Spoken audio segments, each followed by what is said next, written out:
Hey guys, thanks for joining me. And if you like what you see, please subscribe.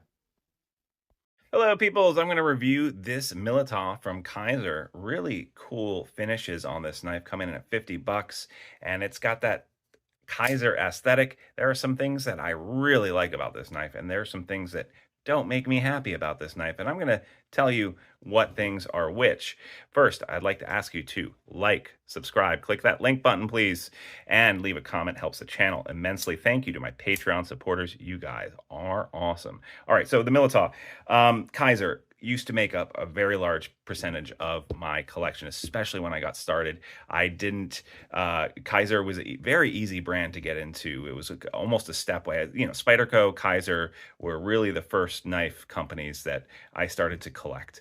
I've fallen away now, and I probably this is one of the only Kizer knives I own, and in fact, I'm probably going to be giving this away very shortly.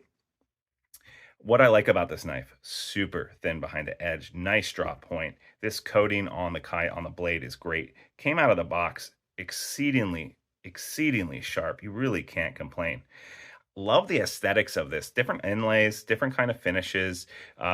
You can look online, you can see it. They have a stonewash version, I believe. They have different versions of this inlay. I really like this hemp or burlap inlay here. I think it's really sexy, and for $50 knife, almost unheard of. This G10 here looks really nice, well rounded all around. And then, of course, unfortunately, the pocket clip, though, is only for righties, so that seems kind of silly that you're going to be excluding 10 or 15% of the population from being able to buy your knife.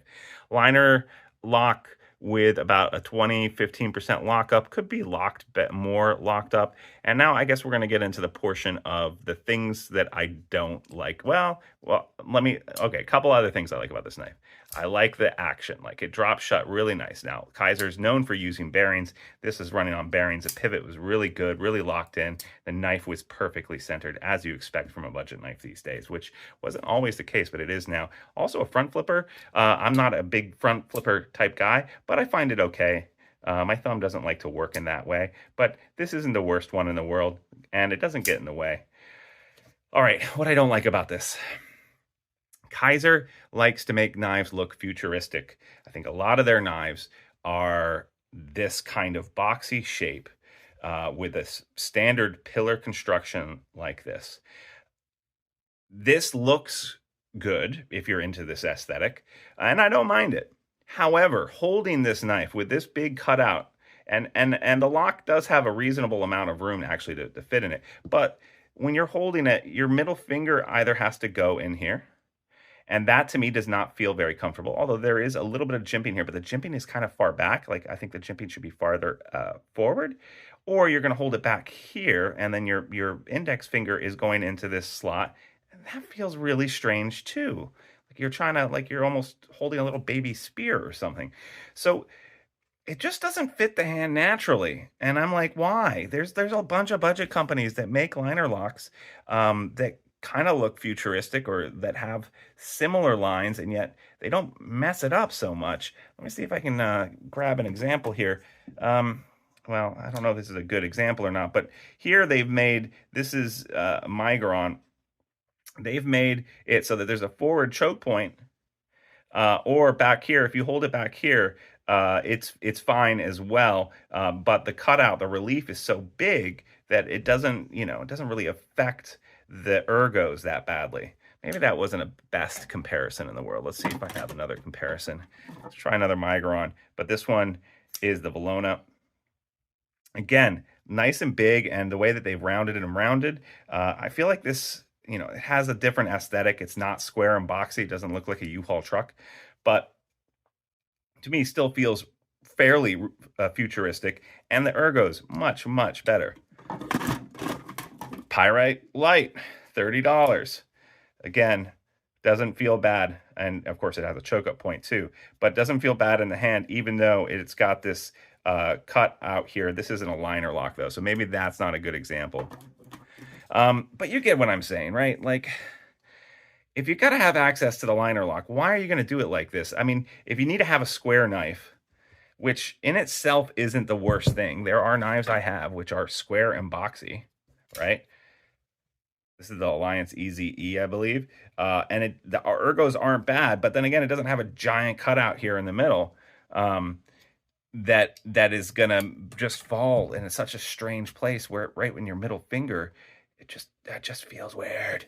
Also, there's a hot spot here with the clip. So do I like this knife? Yeah, I think it's pretty cool. I love the overall aesthetics. The ergos lack a lot. They just lack a lot to be desired. The action is great. Two different deployment methods, great. You can't really use your thumb. You have to do a finger flick. You can do it with your thumb, but just because it's a triangle, it's just much easier with your finger. I love the access. The access itself to the liner lock is good. There's plenty of room in there to get in there. Don't like that the clip is only one-sided. I do like the inlays. I do like that it's so thin behind the edge and so screamingly sharp. And I love the price point. I think $50 for this is absolutely fair. But again, doesn't feel great in the hand, at least for me. I think other people would feel differently, but that's just me speaking. And so therefore, yeah. Is this going to make it onto my budget knives list of the year? No. So it's been a long time since Kizer has been anywhere near my list. And this was the first knife in a long time that I saw theirs that I was like, $50. Look at that inlay. So beautiful. I'm going to get it. So I'm definitely disappointed. And it won't go into my recommended list. However, if you're finding this video from YouTube and you're trying to figure it out, $50 isn't the worst thing in the world. And maybe I'm wrong. I'm just some jackass on YouTube.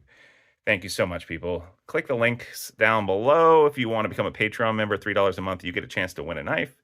And also, like, subscribe, leave a comment. Really helps the channel. Thank you, as always, to my Patreon supporters. See you guys next time. Sharp ends. Bye-bye now.